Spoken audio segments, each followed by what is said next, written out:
కూర్చొని ప్రభుత్వం ఇవన్నిటిని తట్టుకొని నిలబడగలిగాను. నేను తెలుగుదేశం పార్టీకి అండగా ఉండగలిగానంటే మబ్బుల్లో పరిగెత్తే పిడుగులు లాంటి మా జన సైనికులకి, కథం తొక్కే వీర మహిళలకి మీ అందరికీ రెండు చేతులెత్తి నేను నమస్కారం తెలియజేస్తున్నాను. ఒకసారి నిజంగా ప్రభావం అయ్యే యువత ముందుకొస్తే ఎలాంటి అరాచకాలైనా మనకి అడ్డుకోవచ్చు అనేది మీరే నిదర్శనం. సో మీ అందరికీ ఎందుకు నేను చాలాసార్లు ఇంటర్వ్యూస్ మధ్యన మాట్లాడుతూ ఉన్నాను. అందరూ అడుగుతున్నారు, రాజీవ్ సర్దేశాయ్ దగ్గర నుంచి ఈ నేషనల్ ఛానల్స్ అంతా అడుగుతున్నారు, మీరు ఎందుకు ఓడిపోయినా బలంగా ఉన్నారు, ఎందుకు నిలబడ్డారు అంటే, నేను చాలా మా నాన్న ఇక్కడ మంగళగిరిలో దగ్గర నుంచి పొన్నూరు, బాపట్ల ఇలాంటి ప్రాంతాల్లో ఒక కానిస్టేబుల్గా పనిచేసిన వ్యక్తి. సో నాకు సగటు మనిషి మీద ఉన్న కష్టాలు తెలుసు. నాకు అన్నిటికంటే కూడా మన కాళ్ళ మీద మనం నిలబడగటానికి అవకాశాల కోసం ఎదురు చూస్తూ ఉంటాం. సెల్ఫ్ రెస్పెక్ట్ కోసం, ఆత్మగౌరవం కోసం తపన పడుతూ ఉంటాం. మనకు ఎవరికి ఇంకొక డబ్బు అవసరం లేదు. కానీ మనం మన ఆత్మగౌరవాన్ని దెబ్బతీస్తూ ఉంటే ఎదురు తిరగాలనిపిస్తుంది, రకరకాలుగా పోరాటాలు చేయాలనిపిస్తుంది. సో సగటు మనిషి కోపం, ఆవేదనని అర్థం చేసుకున్నవాడిని. అందుకనే దశాబ్దం ఏమాత్రం ఎన్ని ఓటములు దెబ్బలు తిన్నా నేను ఒకటే అనుకున్నా, ఒక విగ్రహాన్ని చెక్కేటప్పుడు ప్రతి దెబ్బ ఒక అనవసరమైన ముక్కను తీసి ఒక అందమైన శిలాకృతి ఎలా వస్తుందో, జనసేన తీసుకున్న ప్రతి ఓటమి దెబ్బ అనవసరమైన ముక్కని తీసేసి ఒక అందమైన, ఒక పోరాటంతో కత్తి పట్టుకున్న ఒక జన సైనికుడు, కత్తి పట్టుకున్న ఒక వీర మహిళ లాంటి ఒక అందమైన ఆకృతి కనిపించింది. సో ఈ రోజున జనసేన ఎంత బలపడింది అంటే 5 కోట్ల మందికి ధైర్యానికి, రాష్ట్రానికి ధైర్యం నూరిపోతుంది. అలాంటి జన సైనికులు, జనసేన పార్టీ మద్దతుదారులకి, జన సైనికులకి మీ అందరికీ ఎన్ని కృతజ్ఞతలు, ఎన్ని చేతులెత్తి నమస్కారాలు చెప్పినా నా కృతజ్ఞత తీరట్లా. విద్య ఏ రాష్ట్రానికైనా ఏం కావాలి, ఏ నేలకైనా ఏదైనా ఏం కావాలి, విద్య, వైద్యం, ఉపాధి, సాగునీరు, తాగునీరు, లా అండ్ ఆర్డర్. విద్య ఉంది మనకి. 7,300 పైచిలకు ఎయిడెడ్ స్కూల్స్ మూసేశారు. 60,000 పైగా చిన్నపిల్లలు 5 ఏళ్ల వయసు నుంచి 18 ఏళ్ల వయసున్న పిల్లలు చనిపోయారు. ఈ ప్రభుత్వం పట్టించుకోలే.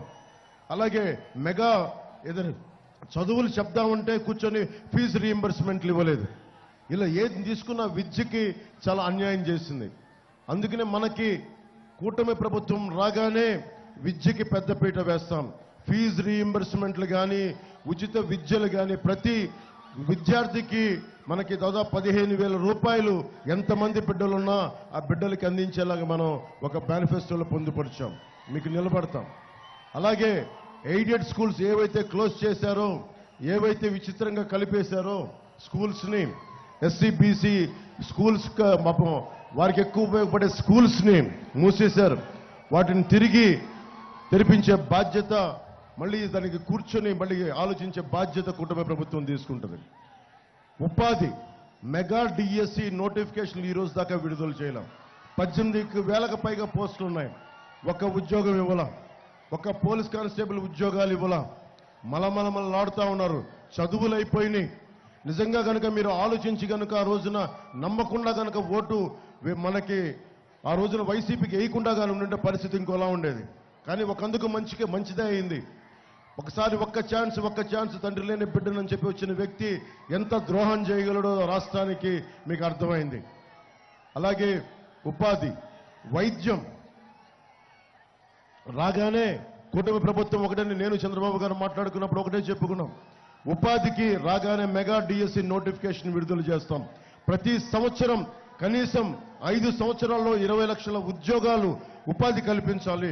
4 లక్షల మంది యువతకి సంవత్సరానికి 4 లక్షల మంది చొప్పున యువతకు ఉపాధి అవకాశాలు కల్పించాలి అని చెప్పి బాధ్యత తీసుకున్నాం. ఉపాధి అవకాశాలు లభించాలంటే పరిశ్రమలు రావాలి, పెట్టుబడులు రావాలి. దానికి బలమైన, స్థిరమైన రాజకీయ వాతావరణం ఉంటే తప్ప మనకి పెట్టుబడులు రావు. మీరే చెప్పండి, ఇక్కడ మనం రోజు కొట్టుకుంటా ఉంటే ఇక్కడ బిజినెస్లు ఎవరు చేస్తారు? ఎవరు షాపులకు వస్తారు? ఆ గోల్డ్ మెడల్ షాపే ఉంది, అక్కడ ఎలక్ట్రానిక్ షాపే ఉంది, అక్కడ ఎవరు వస్తారు బయటికి మనం రోజు కొట్టుకుంటా ఉంటే. అందుకని పొలిటికల్ స్టెబిలిటీ, రాజకీయ స్థిరత్వం చాలా చాలా అవసరం.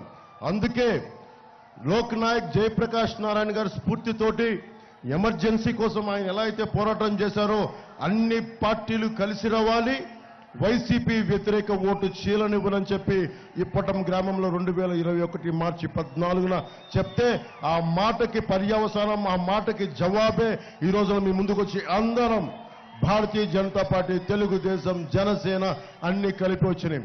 ఆ రోజు అందరూ అడిగారు ఎలా సాధ్యపడుతుందని. మనసుంటే మార్గం ఉంటుంది. ఈ నేల మీద పిచ్చి మమకారం, ప్రజల మీద కాపాడుకోవాలి అని ఒక ఆకాంక్ష ఉంటే అన్ని జరుగుతాయి. మనం జరిపించాం.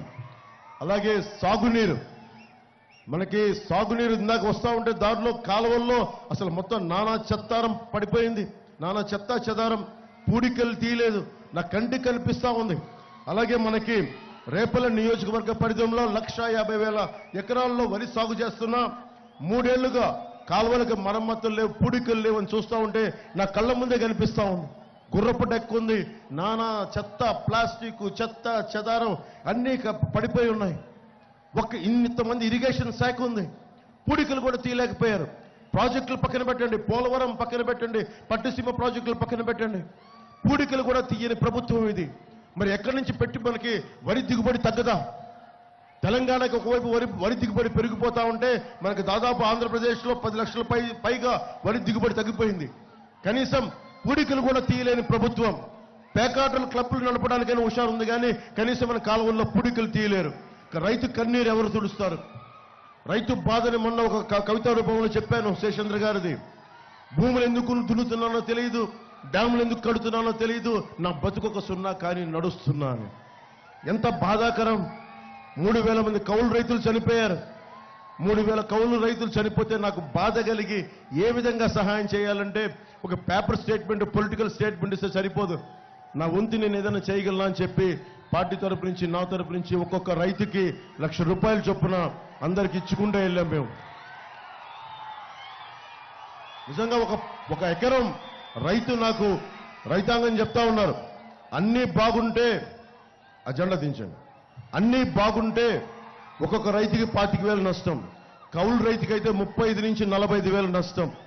ఎప్పుడు గిట్టుబాటు ధర వస్తుంది, ఎప్పుడు లాభసాటి ధర వస్తుంది, ఎప్పుడు ధరల స్థిరీకరణ నిధి నుంచి అండగా నిలబడతా ఉంటే పొలిటికల్ స్టెబిలిటీ కావాలి, అందరం కలిసికట్టుగా ఉండాలి. ఇదేదో జనసేనకో, తెలుగుదేశంకో, చంద్రబాబు నాయుడు గారికో, లేదంటే భారతీయ జనతా పార్టీకో, నాకో కాదు. ఇది రాష్ట్ర 5 కోట్ల మంది ప్రజలు కావాలి అంటే అనగానే సత్యప్రసాద్ గారు లాంటి వాళ్ళు కలుపుకెళ్ళాలి, అలాగే మన చంద్రశేఖర్ గారిని కలుపుకెళ్ళాలి. వీళ్ళందరికీ ఎందుకు నేను ఒకటే అనుకున్నా, నేను బతికుండగా ఈ రాష్ట్రానికి అన్యాయం జరగనివ్వను, తెలుగు ప్రజల ఐక్యతకి అన్యాయం జరగనివ్వను, భారతదేశ సమగ్రతకి అన్యాయం జరగనివ్వను, భంగం వాటిల్లనివ్వను. పొలాల్లో నిలిచిపోయిన డ్రైన్లు పారుదలగాక కుళ్ళిపోతా ఉంది. ఇక్కడ ఒక్క మన రేపల్లి సమస్య కాదు, ఏ మూలకెళ్ళిన ఇదే సమస్య.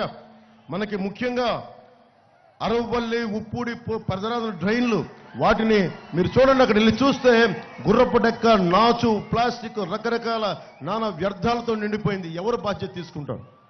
ఎవరు మాట్లాడతారు? మనకి బాధ్యత గల నాయకులు కావాలి. కూర్చున్న ఎమ్మెల్యేలు తెలంగాణ నుంచి, కర్ణాటక నుంచి ఇళ్లకొచ్చి ప్యాకాట క్లబ్బులు నడిపించడం తప్ప వీళ్ళకి డ్రైన్లు పొడ్చాలని, డ్రైన్లు శుద్ధి చేయాలని బాధ్యత లేదు వీళ్ళకి. ఎంత దారుణంగా ఉంది పరిస్థితి. అరే అన్నం పెట్టే రైతుకి అండగా లేని కాడికి ఎందుకు? మరి చుట్టుపక్కల మన జీవనదులు బోల్డన్లు ఉన్నాయి, మనకి ఇన్ని పంట కాలువలు ఉన్నాయి, ఇన్ని ఇరిగేషన్ ప్రాజెక్టులు ఉన్నాయి, ఇంకా తాగునీటికి సమస్య ఉంది. ఏ నియోజకవర్గంకి వెళ్ళు తాగునీటి సమస్య. ఒక జల్ జీవన్ మిషన్ కేంద్ర ప్రభుత్వానికి ఉంది, ప్రధానమంత్రి గారు స్టార్ట్ చేసింది. ప్రతి ఇంటికి రక్షిత మంచినీరు కుళాయి కావాలని నిధులు వచ్చినాయి, 100 కోట్ల నిధులు వచ్చినాయి. ప్రతి జిల్లాకి డబ్బులు సద్వినియోగం చేయాల, దాంట్లో డబ్బులు కొట్టేద్దాం అనుకుంటున్నారు తప్ప ఒక్కొక్క ఇంటికి ఒక కుళాయి పెట్టాలి. డబ్బులు వస్తున్నాయి, డబ్బులు ఉన్నాయి. అరే అన్ని మాటల మీద వెనక్కి తీసుకొని కనీసం తాగునీటి అవసరాలు కూడా తీర్చలేని ప్రభుత్వం.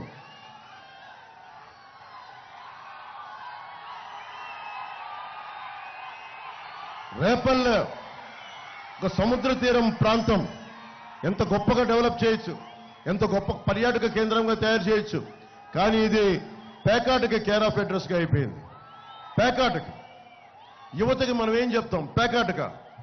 అటు మనం గుడివాడకి వెళ్తే పేకాట క్లబ్లు, బందర్కి వెళ్తే పేకాట క్లబ్లు, అటు ఉత్తరాంధ్ర వెళ్తే పేకాట క్లబ్లు, మట్టి మాఫియాలు, దోపిడీలు, దాడులు తప్ప ఒక్క అభివృద్ధి లేదు. మాట్లాడదామంటే భయపెడతారు, నోరు తెరుద్దామంటే గొంతు నొక్కేద్దామంటారు. అరే బలంగా అంటే అందరినీ మనకి విచ్ఛిన్నం చేద్దామని. మనం భయపడితే సమాజంలో అభివృద్ధి రాదు. నేను మీకు ధైర్యం ఇవ్వడానికి వచ్చాను. మీ ప్రాణానికి నా ప్రాణం అడ్డు. అభివృద్ధి జరగాలి.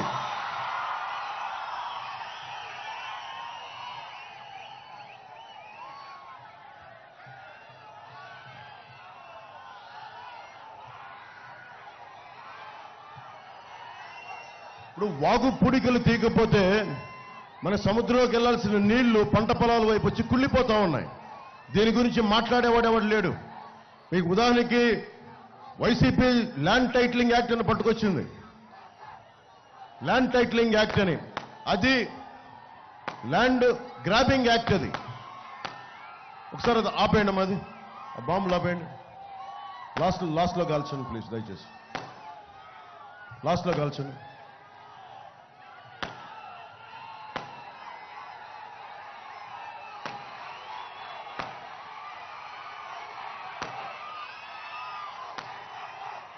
మనకి ఏషియన్ డెవలప్మెంట్ బ్యాంక్ దాదాపు 55 కోట్ల రూపాయలు శాంక్షన్ చేసింది మన తాగునీటికి, ముఖ్యంగా మన రేపల్లి మున్సిపాలిటీకి. దానికి పక్కనున్న పట్టిసీమ ప్రాజెక్టు నిర్వీర్యం చేయడం వల్ల ఆ పని ముందుకెళ్ళనివ్వట్ల. అలాగే మనం కూర్చోబెట్టి స్వభావం రీత్యా ఇది ఇసుక నేల, డ్రైనేజ్ మురికి నీరు బయటికి రావడం వల్ల అస్తవ్యస్తంగా అయిపోద్ది. దీని గురించి మాట్లాడేవాడెవడు? పేకాట క్లబ్ల మీద ఉన్న జోరు హుషారు ప్రజా సమస్యల మీద, తాగునీటి సమస్యల మీద లేదు. ఇందాక చెప్పినట్టుగా land titling act, land grabbing act, అది జగన్ ల్యాండ్ గ్రాబింగ్ యాక్ట్. అది ముందేం చేశాడు? వీళ్ళ ఇంట్లో ఉన్నది, వీళ్ళ కుటుంబంలో కూడా ఈ పక్కన పడే ఆస్తులు దోచుకోవడం మీద ఉన్న పిచ్చి వీళ్ళకి. పాపం మనకి రైల్వే కోడూరులో కూడా వెంకట నరసయ్య గారు అని చెప్పి వెరైటీస్ ఆయన గుర్తించారు. వాళ్ళ తాతగారి సమయంలో, జగన్ తాతగారి సమయంలో అక్కడికి వెళ్ళి ఆయన్ని మనుషులను పెట్టుకుంటే కొద్ది రోజుల తర్వాత ఆయన అకస్మాత్తుగా చనిపోయారు. కొన్ని సంవత్సరాల తర్వాత ఆ వెరైటీస్ మనులు వీళ్ళని.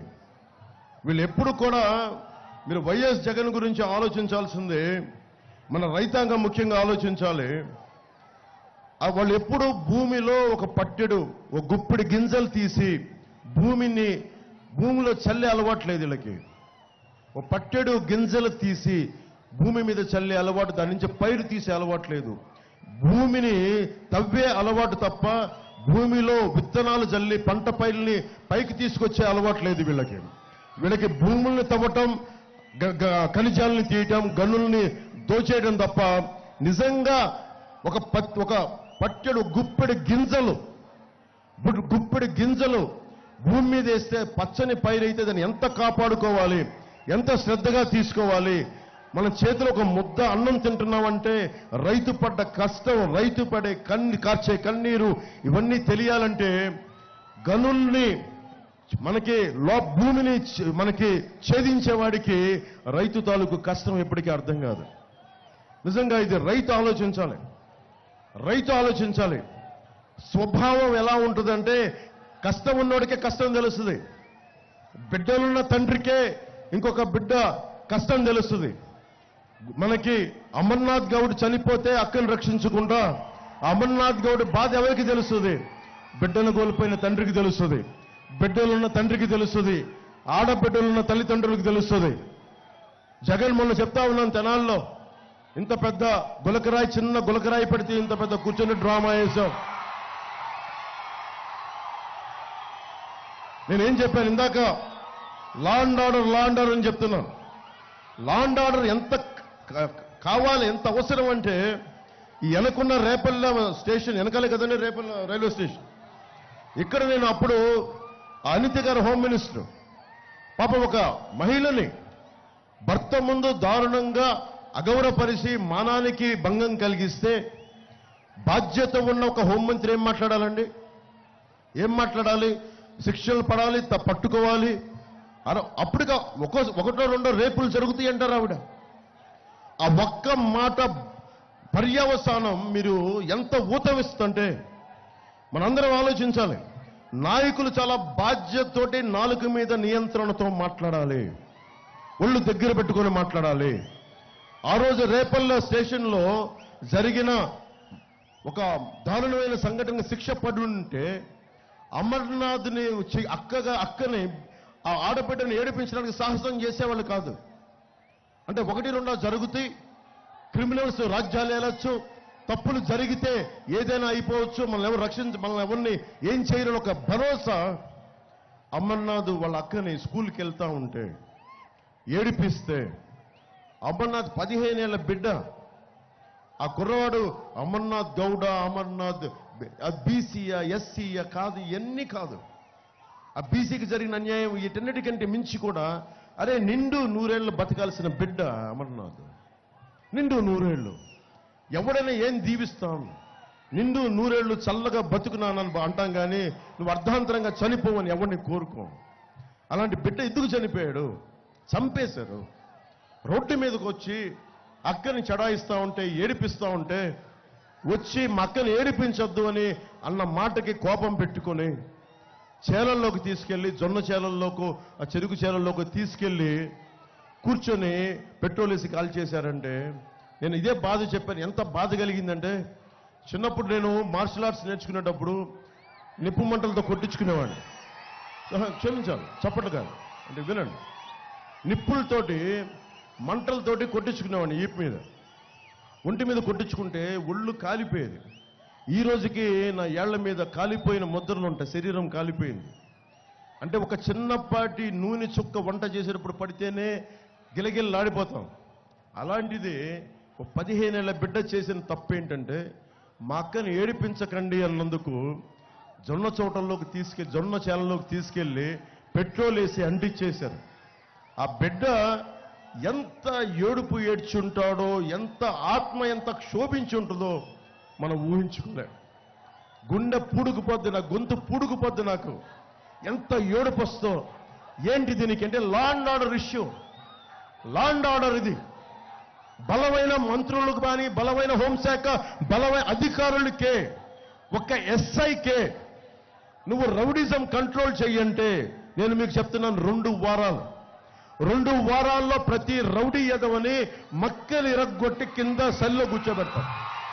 ఎస్ఐకి ఉంది, ఒక సబ్ ఇన్స్పెక్టర్ పోలీసుకు ఉంది.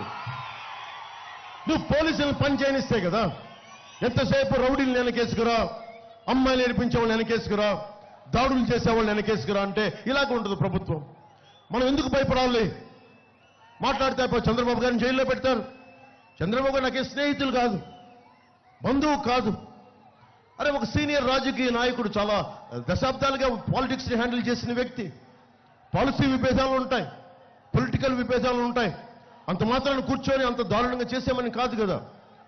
పోలీస్ శాఖ కూడా, అధికారులు కూడా చట్టం సమానంగా జరిగే పని చేయదు. ప్రతిసారి చెప్తాను, బలంగా ఉన్న వాళ్ళకేమో చాలా బలహీనంగా పనిచేస్తే చట్టాలు, బలంగా ఉన్న వాళ్ళకి బలహీనంగా పనిచేస్తే చట్టాలు. బలహీనంగా ఉన్నారు అమర్నాథ్ లాంటి వాళ్ళ మీద చాలా బలంగా పనిచేస్తే చట్టం. గొంతు తెరవండి చంపేస్తారు, ఏదైనా మాట్లాడండి కేసులు పెట్టేస్తారు, ఏదైనా మాట్లాడండి అటెంప్ట్ మర్డర్ కేసులు పెట్టేస్తారు. ఎవడు ఎదురు తిరగాలి? ఎందుకు మాట్లాడాలంటే అనేది మన ప్రజాస్వామ్యం. ఇది ప్రజాస్వామ్యంలో మీరు రోడ్ల మీదకి వచ్చి గొంతెత్తకపోతే, ఈరోజు నేను ఓట్ల కోసం అడగట్లా, ఓట్ల కోసం తపన పడట్లా, మీ భవిష్యత్తు కోసం తపన పడుతున్నా. మీ బంగారు భవిష్యత్తు కోసం అనే అన్నం పండించే రైతు బాగుండాలని కోరుకుంటున్నా. కనీసం ఉపాధి అవకాశాలు ఏమి పక్కన పెట్టి తాగునీరు కావాలి. ఆక్వాతో నిండిపోయింది, వ్యర్థాలతో నిండిపోయింది. ఆక్వా డబ్బులు కావాలి. ఆక్వాతోటి మొత్తం లోపలికి వెళ్ళిపోయింది. మొత్తం భూమి నీరు కలుషితం అయిపోయింది. కనీసం రక్షిత మంచినీరు కావాలి. మట్టి దవ్వేస్తా ఉన్నారు. ఎక్కడికెళ్ళి మనకు మడడవులు రక్షణ, రేపల్లికి మడడవులు రక్షణ, తుఫాన్లు రాకుండా ఆపుతాయి. అలాంటి మడడవులను కూడా మనకి ఛేదించి తీసేసి తీర ప్రాంతానికి రక్షణ లేకుండా చేస్తున్నారు. ఏదైనా మాట్లాడితే కూర్చోబెట్టి అమర్నాథ్ గౌడ్ చనిపోతే మోపిదేవి వెంకటరమణ గారు వచ్చి 10 లక్షల రూపాయలు క్యాష్ పట్టుకొచ్చేలా చూపిస్తారు. ఏమర్థం చేసుకుంటాం? అంటే ఒక 15 ఏళ్ల బిడ్డ ప్రాణం 10 లక్షల రూపాయల. ఒక కొండని కిందకి లాగేసి ఒక నిలువున ఒక చెట్టుని నరికేస్తే ఆ చెట్టుకు వెలవ కట్టగలవా? ఒక ప్రాణానికి వెల కట్టగలవా? 10 లక్షల రూపాయలు ఇచ్చి క్యాష్ ప్రభుత్వం చెక్ ఇస్తుంది. 10 లక్షల రూపాయలు క్యాష్ తీసుకొచ్చి వాళ్ళ తల్లిదండ్రుల మీద బీదవాళ్లే వాళ్ళని తీసుకొచ్చి ఇలా అంటే వాళ్ళు ఏంటి టెంప్ట్ అయిపోతారన్నా, లొంగిపోతారన్నా వాళ్ళు చీకొట్టారు డబ్బు తల్లిదండ్రులు ఇద్దరు. ఎందుకంటే న్యాయం జరగాలి మా బిడ్డకని. నేను లా అండ్ ఆర్డర్ నేను చెప్తున్నాను మీకు, కూటమి ప్రభుత్వం చాలా బలమైన లా అండ్ ఆర్డర్ సిచ్యువేషన్ తీసుకొస్తుంది. ఒక్క ఆడబిడ్డకు కానీ ఎవరికైనా సరే అన్యాయం జరిగితే హోంమంత్రికి సంబంధం లేదు. ఒక బలమైన కానిస్టేబుల్ కూడా వాళ్ళని ఎదిరించే స్థాయికి అంత బలోపేతం చేస్తాం పోలీస్ వ్యవస్థని.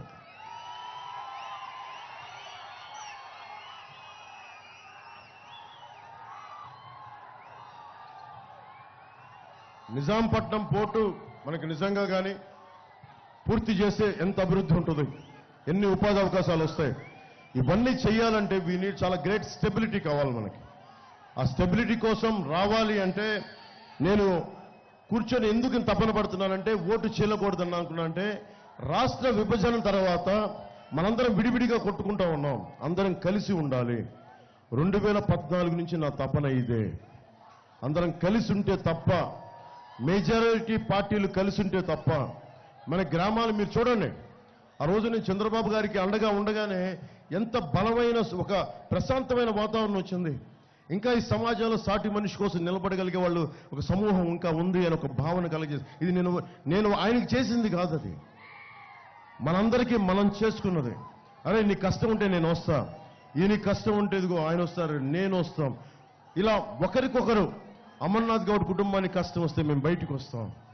ఇది ఒక కుటుంబం ఒక వ్యక్తి సమస్య కాదు, మన నేల సమస్య, మన జాతి సమస్య, మన ఆంధ్రప్రదేశ్ సమస్య. ఇది కాలం అందరికీ అన్ని అవకాశాలు ఇస్తుంది. ఇప్పుడు దాకా మీరు 5 సంవత్సరాలు ఇచ్చారు, సంతోషం. జగన్ ఒకటే అడిగాడు, ఒక ఛాన్స్ ఇమ్మన్నారు. ఒక్క ఛాన్స్ ఇంటే ఏం చేశాడు? మీకు సాగునీరు ఇవ్వాల, తాగునీరు ఇవ్వాల, కాలువల్లో పూడికలు తీయాల, మెగా డిఎస్సి ఇవ్వాల, ఏ ఒక్కటి ఇవ్వాల. ఉన్న స్కూల్స్ తీసేశాడు, మనకి ఫీజు రీయింబర్స్మెంట్లు సరిగ్గా చేయలే. అమ్మఒడి అని చెప్పి ఎంతమంది బిడ్డలుంటే అంతమంది బిడ్డలు ఉన్నాడు, ఒక్క బిడ్డకు మించి ఇవ్వట్లా. ఇవన్నీ కాకుండా మేము ఒకటే చెప్పాం, మీరు మేనిఫెస్టో చూడండి. అందరూ యువతంతా ఉన్నారు, మహిళలు ఉన్నారు, పెద్దలు ఉన్నారు. మీ కూటమి మేనిఫెస్టో చూడండి. మేము బాధ్యత తీసుకుంటాం, జవాబుదారీతని వహిస్తాం. దివ్యాంగులను కూడా బెదిరిస్తాం. దివ్యాంగులు కూడా బెదిరిస్తున్నారు వీళ్ళు. మనం దివ్యాంగులకు ఇప్పుడు ఇచ్చే 3,000 కాకుండా 6,000 రూపాయలు దివ్యాంగులకు ఇస్తున్నాం. అలాగే వృద్ధాప్య పెన్షన్ 4,000 రూపాయలు చేస్తున్నాం. అలాగే మహిళలకు ఉచితంగా 3 గ్యాస్ సిలిండర్లని ఒక కష్టాన్ని ఎంతో కొంత చేదోడు వాదోడుగా ఉండేందుకు 3 గ్యాస్ సిలిండర్లు. అలాగే మెగా డిఎస్సి నోటిఫికేషన్ రాగానే విడుదల చేస్తాం. ముఖ్యంగా రైతుకి సంవత్సరానికి 25,000 రూపాయలు అండగా ఇస్తాం. అలాగే కౌలు రైతుకి గుర్తింపు కార్డులు, సాగునీటి ప్రాజెక్టులన్నీ ముందుగా బాధ్యత పూడికలు తీయించడం. కొత్త ప్రాజెక్టుల కంటే ముందు పూడికలు తీయించి ఆ డ్రైనేజీలని సరిగ్గా సక్రమంగా నిర్వహించి ముందు ఉన్న ఆయకట్టుని కాపాడుకునే విధంగా ముందుకు తీసుకెళ్తాం. Land titling act, land registration act గురించి చెప్తున్నాం. వీళ్ళు భూమి మీద పిడికిడి గింజలేసి పైరుని పండించేవాళ్ళు కాదు. వీళ్ళు ఒక గింజ దాటి చెట్లు పెంచేవాళ్ళు కాదు. మీరు చూస్తే రైల్వే కోడూరులో పాపం ఎవరో ఏదైనా మాట్లాడారు వైసీపీకేనంటే పచ్చని మామిడి చెట్లు నరికేశారు వీళ్ళు, వైసీపీ వాళ్ళు. పచ్చని చెట్లు నరికేయడం అలవాటు వీళ్ళకి. ఒక సాగునీరు తాగునీరు కాదు, వీళ్ళు పచ్చని చెట్లు కనిపిస్తే దానికి ద్వేషం ఉంటే చెట్టు మీద చూపిస్తారు. అలాంటి వాడికి అధికారం ఇచ్చారు మీరు, వాళ్ళకి నిజంగా లేదు. ల్యాండ్ టైటిలింగ్ యాక్ట్ ఏంటంటే మీ ఆస్తుల మీద మీకు కంట్రోల్ ఉండదు. జగన్ చెప్తున్నాడు ఈ మధ్యన మీకు మంచిది అంటాడు. మాట్లాడితే మనం అంబేద్కర్ గారి విగ్రహం పక్కనంతా పెడతాం మనం. ప్రతి గల్లీలో దేనికి పెడతాం అంబేద్కర్ గారి విగ్రహం? దేనికి పెడతాం? చట్టాలకు మించి ఇప్పుడు మనకి బ్యూరోక్రసీ తప్పు చేస్తే, గవర్నమెంట్ ఉద్యోగులు తప్పు చేస్తే ఎక్కడికి వెళ్తాం? కోర్టు పారదర్శకంగా ఉండి కోర్టుకి అట్లీస్ట్ ఒక విన్నవించుకుంటాం. ఇది నాని పాల్కీవాలా గారు కూర్చోబెట్టి ఇది ప్రాథమిక హక్కుల ఉల్లంఘన అని చెప్పి ఎక్కడో కేరళలో ఒక మఠాధిపతికి ఆయన భూమిని ప్రభుత్వం, అప్పుడున్న కేరళ ప్రభుత్వం తీసుకుంటానంటే ఒకడి హక్కుని నువ్వు కాలు రాసెత్తి వాడి భూమిని వారి సంక్రమించిన హక్కును తీయడానికి లేదు అని దాదాపు 15 మంది హైయెస్ట్ ఇప్పుడు దాకా భారతదేశంలో ఆయన వాదించి ఎవరి ఆస్తులు ప్రాథమిక హక్కు అని చెప్పిన వ్యక్తి. అలాంటి అంత వాదించిన వ్యక్తి మనకి రక్షణ కల్పించాడు. మన రాజ్యాంగం చదువుతాం, కానీ మీరు అర్థం చేసుకోవాల్సింది కోర్టుల పరిధిలో లేకుండా చేశాడు. ఇక్కడ బిల్డింగ్ ఉంది, ఇక్కడ Subhadra electricals hardware plywood plant అని చెప్పి రాసిన బిల్డింగ్ ఉంది. అలాగే ఇక్కడ కూర్చోబెట్టి పరమపద వాసిని శ్రీమతి తడవర్తి గారి బంగ్లా ఉంది, అక్కడ మురళీప్రియ కాంప్లెక్స్ ఉంది. ఇవి అక్కడ కూర్చోబెట్టి ఇవన్నీ కాంప్లెక్స్లు ఉన్నాయి. వీటన్నిటికీ ఏముంటాయి? మనకి పత్రాలు ఉంటాయి, ఒరిజినల్ డాక్యుమెంట్స్ ఉంటాయి, స్టాంప్ పేపర్లు ఉంటాయి. ఈ స్టాంప్ పేపర్లు ఏం చేస్తారు? రేపు పొద్దున ఇంకో బిల్డింగ్ లేపుకోవాలి, ఇంకో ఫ్లోర్ లేపుకోవాలి, డబ్బులు లేవంటే కూర్చోబెట్టి ఏం చేస్తారు? వాళ్ళు కూర్చోబెట్టి బ్యాంకులకు వెళ్తారు. బ్యాంక్ ఏం అడుగుద్ది? మాకు ఒరిజినల్ డాక్యుమెంట్స్ ఇవ్వండి అని అడుగుద్ది. ఒరిజినల్ డాక్యుమెంట్స్ ఇస్తే అప్పుడు వాళ్ళు కావాల్సిన లోన్ ఇస్తారు. లేదంటే చిన్న ఇల్లు ఉంది, బిడ్డల్ని పై చదువులు చదివించుకోవాలంటే బ్యాంక్ వాళ్ళు ఏమంటారు? వడ్డీ వ్యాపారులు ఏమంటారు? ఫైనాన్షియల్స్ ఏమంటారు? మీ ఒరిజినల్ డాక్యుమెంట్స్ ఇవ్వంటారు. ఇప్పుడు మనకు ఒరిజినల్ డాక్యుమెంట్స్ ఇవ్వరంటారు. బిడ్డలకి మీరు పెళ్లిళ్ళు చేసి కట్నాలకి వచ్చే వాళ్ళకి మీరు ఆడబిడ్డలకి పసుపు కుంకాల కింద మీరు ఏమి ఇస్తారు? జెరాక్స్ పేపర్లు ఇస్తారా? జెరాక్స్ పేపర్లు ఇస్తే వాళ్ళు ఒప్పుకుంటారా? నమ్ముతారా? సోషల్ స్ట్రక్చర్ కూడా పాడైపోతుంది. ఇప్పుడు జగన్ ఏదైనా నిజంగా నిజాయితీ పరుడు అనుకుంటే ప్రతి ఆస్తిని తనఖా పెట్టాడు. 25,000 కోట్ల రూపాయల ఆస్తుల్ని ఒక్క వైజాగ్లోనే 25,000 కోట్ల రూపాయల ప్రభుత్వ ఆస్తులను తనఖా పెట్టాడు ఒక్క విశాఖపట్నంలోనే. నేను రాష్ట్రం అంతా చెప్పట్లా. నిన్ను ఎలా నమ్ముతావు? నిన్ను కేంద్ర ప్రభుత్వం ముసాయిదా పంపించింది, ఇది పనిచేస్తుందా లేదా, మంచి చెడు విచారించమని, అంతేగాని అమలు చేయమని కేంద్ర ప్రభుత్వం చెప్పలా. ఒకవేళ కేంద్ర ప్రభుత్వం చెప్పినా కానీ మనం మాట్లాడుకుంటాం, ప్రజలను అడుగుతాం, ఆంధ్రప్రదేశ్ ప్రజలను అడుగుతాం, ఇది మీకు నచ్చిందా లేదా అంటే మీరు నచ్చినప్పుడు ఏం చెప్తాం? కేంద్ర ప్రభుత్వానికి చెప్తాం, ప్రజలకు నచ్చలేదు మేము దీన్ని తిరస్కరించమని చెప్తాం, దయచేసి మేము తిరస్కరిస్తున్నామని చెప్పాలి. కానీ జగన్కి దీంట్లో చాలా లాభం కనిపించింది. ఏ హక్కులు లేకుండానే ఇళ్లలోకి వచ్చి మన ఆస్తులు లాక్కుంటా ఉన్నారు. దొంగ చేతికి తాళాలు ఇచ్చినట్టు అవుద్ది మనం కూర్చోబెట్టి మీరు ల్యాండ్ టైటిలింగ్ యాక్ట్ మనం ఒప్పుకుంటే. లాయర్లకే సంబంధం లేదంట. మీ ఇల్లుని ఏమన్నా కబ్జా పెడితే పోలీస్ స్టేషన్కి నెక్స్ట్ వెళ్ళి గవర్నమెంట్ ఆఫీసర్ దగ్గరికి వెళ్ళాలంట. గవర్నమెంట్ ఆఫీసర్ మీ మనిషి అయితే మాకెక్కడ న్యాయం చేస్తాడు? కోర్టుకి వెళ్తే కానీ ఇప్పుడు కోర్టుకి జిల్లా కోర్టులకు వెళ్ళడానికి లేదు, స్థానిక కోర్టులకు వెళ్ళడానికి లేదు, హైకోర్టుకి వెళ్ళాలంట. మన ఆస్తిని ఎవరన్నా దోచేస్తే హైకోర్టుకి నేనే వెళ్ళడానికి ఆలోచిస్తాను. కర్నూలుకి వెళ్ళాలి, లేదంటే అమరావతికి వెళ్ళాలి. లాయర్ని హైర్ చేయగలమా మనం? ఎక్కడ పెట్టుకోగలం? స్థానిక కోర్టులకి శక్తి లేదు. ఈ బిల్డింగ్ని ఎవరన్నా దోచేస్తే ఇప్పుడు కబ్జా పెడితే మిథున్ రెడ్డి గారు, పెద్దారెడ్డి గారు మనుషులు, లేదంటే మోపిదేవి వెంకటరమణ గారు మనుషులు వచ్చి దాన్ని కబ్జా పెడితే దాని దిక్కు లేదు, ఎవరికి చెప్పుకుంటాం? అందుకని ఇది నేను ఒక జనసేన మద్దతుదారులు, టీడీపీ మద్దతుదారులు, భారతీయ జనతా పార్టీ మద్దతుదారులు, న్యూట్రల్గా ఉండే ప్రజానికం నేను తిరస్కరిస్తున్నారు. నేను వాళ్ళ కోసం చెప్పట్లా, వైసీపీకి ఓటేస్తున్న వాళ్ళకి చెప్తున్నా. మీరు గనక వైసీపీకి ఓటేస్తే కొరివితో తలగొక్కున్నట్టే. మీ ఆస్తుల్ని మీరే గాల్లో దీపం పెట్టేట మీ ఆస్తుల్ని. అందుకని ఒకసారి ఆలోచించి మీరు ఓటేయండి. ఎందుకంటే కూటమి ప్రభుత్వం ఎలాగ వచ్చేస్తుంది. ఎన్ని సీట్ల మెజారిటీతో అనే ప్రశ్న తప్ప అది 130 అది ఎన్ని ఓట్ల ఎన్ని సీట్ల మెజారిటీతో అనేది ప్రశ్న తప్ప వేరే ప్రశ్న లేదు. నేను తిరుగుతున్నాను కదా ప్రతి ఊర్లో కూడా ఒకటే చాలా స్పష్టంగా చెప్తున్నారు. వైసీపీ ప్రభుత్వాన్ని కింద నేలమట్టం చేసేయడానికి అందరూ సిద్ధంగా ఉన్నారు. ఎన్నికల 13 రోజు మనకి 13 కోసం సిద్ధంగా ఉన్నారు అంతే. కాకపోతే అది ఎన్ని ఓట్ల మెజారిటీ తోటి కూటమి ప్రభుత్వం వస్తుంది అనేదే ప్రశ్న. కూటమి గెలుస్తుందా లేదా అన్నదే ప్రశ్న కాదు. ఎన్ని సీట్లతోటి మెజారిటీ తోటి కూటమి ప్రభుత్వం వస్తుంది అన్నదే. సో దాంట్లో భాగంగా నేను ఈ రోజున అనగాని సత్యప్రసాద్ గారిని టీడీపీ రేపల్లి నుంచి సైకిల్ గుర్తు మీద ఎమ్మెల్యే అభ్యర్థిగా పోటీ చేస్తున్నారు. తెన్నేటి కృష్ణప్రసాద్ గారు బాపట్ల ఎంపీ క్యాండిడేట్గా చేస్తా ఉన్నారు. నేను ఈరోజు అడుగుతున్నా, ఓట్లేయమని మిమ్మల్ని అభ్యర్థిస్తున్నాను, ఆర్థిస్తున్నాను. కానీ నేను బాధ్యత కూడా తీసుకుంటున్నాను. మన రేపల్ల సమస్యలకు కానీ, బాపట్ల సమస్యలకు కానీ, పార్లమెంట్ సమస్యలకు కానీ మీకు కష్టం వచ్చినప్పుడు మన జన సైనికుల ద్వారా, జనసేన నాయకుల ద్వారా మీరు ఒక్క కబురు పంపించినా మేము బాధ్యత తీసుకుంటాం. కూడికలు తీగిపోయినా కూర్చోబెట్టి మన జన సైనికులు, మన జనసేన నాయకులు దీనికి బాధ్యత తీసుకుంటారు. నేను కూడా బాధ్యత తీసుకుంటాను. అంటే ఇది చిరంజీవి గారు లాంటి వ్యక్తికే, ఆయన మెగాస్టార్ చిరంజీవి గారికి ఆ ఫోటోలు చూస్తూ ఉండే ఒకటే అనిపిస్తా ఉంది. ఆయనకు కూడా గౌరవం ఇవ్వని వ్యక్తి. ఈ ముఖ్యమంత్రికి ఒక పిచ్చి ఏంటంటే అందరూ నమస్కారాలు పెట్టాలి. నమస్కారం ఎందుకు పెడతాం? ఇష్టంతో పెడతాం, గౌరవంతో పెడతాం, భయంతో ఎవడ పెట్టడం. జగన్ అది అర్థం చేసుకోవాలి. ఇది ప్రతి ఒక్కరిని, ఏ హీరో అయినా సరే, ఎవరైనా సరే ఇష్టపడతాం. అంతేగాని ఎవరు కూడా పెద్ద చిన్న ఎవరు కూడా భయపడరు. ఎవరు ఇక్కడ చిన్న ఇబ్బంది పడతారు అంతే. దాన్ని జగన్ అందుకని ఏంటంటే చిరంజీవి గారు లాంటి వ్యక్తినే ఇబ్బంది పెట్టిన వ్యక్తి సగటు మనిషిని ఇంకెంత ఇబ్బంది పెట్టగలడు? ఒక సీనియర్ రాజకీయ దురంధరులు చంద్రబాబు గారిని ఇబ్బంది పెట్టగలిగిన వ్యక్తి సగటు మనిషిని ఎందుకు ఇబ్బంది పెట్టలేడు? అందుకని ఇది మార్పుకి మనం వస్తున్నాం. మార్పు కూటమితోనే సాధ్యం. నేను సైజు తగ్గించుకొని ఓటు శాతం పెరిగినా కానీ ఎందుకు తగ్గించుకున్నామంటే ఈసారి ప్రజలు ఓడిపోకూడదు. ప్రజలకు